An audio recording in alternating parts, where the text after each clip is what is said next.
আজকের দিনটা খুব গুরুত্বপূর্ণ।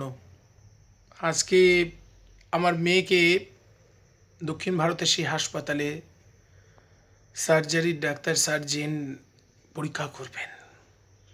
বাঁচা মরা যা হোক কিছু একটা হবে। এই লড়াই তো বিষম লড়াই। যে জন্য কথা বলতে আসা, সারা পৃথিবী যেন হাসছে আর আমি খাচ্ছি। কিছু মানুষ এমন আছেন যারা অন্যের দুঃখ কষ্ট দেখে, কেউ বলেন পাপে হয়েছে। আমি জানি না সত্যি হয়েছে কিনা, জানি না আমি কোন পাপ করেছি। সারা জীবন চেষ্টা করেছি অন্যের ভালো করার।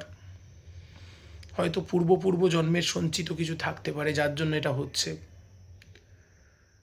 যারা জিজ্ঞাসা করছেন একবার যে কেমন আছে, আমি বলছি ভালো আছে, বা এই চিকিৎসা চলছে, বা দুশ্চিন্তা করছি, স্পষ্ট বুঝতে পারছি তাদের। তারপর মনের মধ্যে যেন একটা মুচড়ানো হাসি তাদের ভেতরে অন্তরে।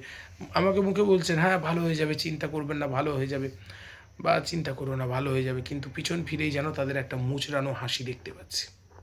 আসলে এমনই হয়, পরিবারের কেউ কোনো সদস্য যদি এরকম, পরিবারে যদি কিছু বিপদ হয়, সমব্যথী খুব কম মানুষ হয়, প্রকৃতপক্ষে বেদনাটা খুব কম মানুষ হয়। কেউ উপদেশ দিচ্ছে, কেউ বলছে এই ভুলটা হয়েছিল, আসলে সময়ের কেউ ছিল না, কেউ থাকে না।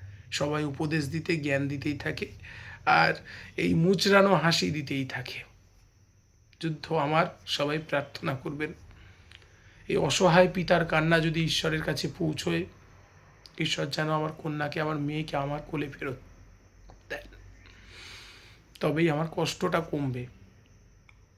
ঈশ্বরকে কাছে সবাই যদি ঈশ্বর বলে পৃথিবীতে থাকেন কেউ, তিনি আমাদের এই ডাক যেন শুনতে পান। সবাই ভালো থাকুন। আবার পরের পর্বে কথা বলবো অন্য কোনো বিষয় নিয়ে। সঙ্গে থাকুন।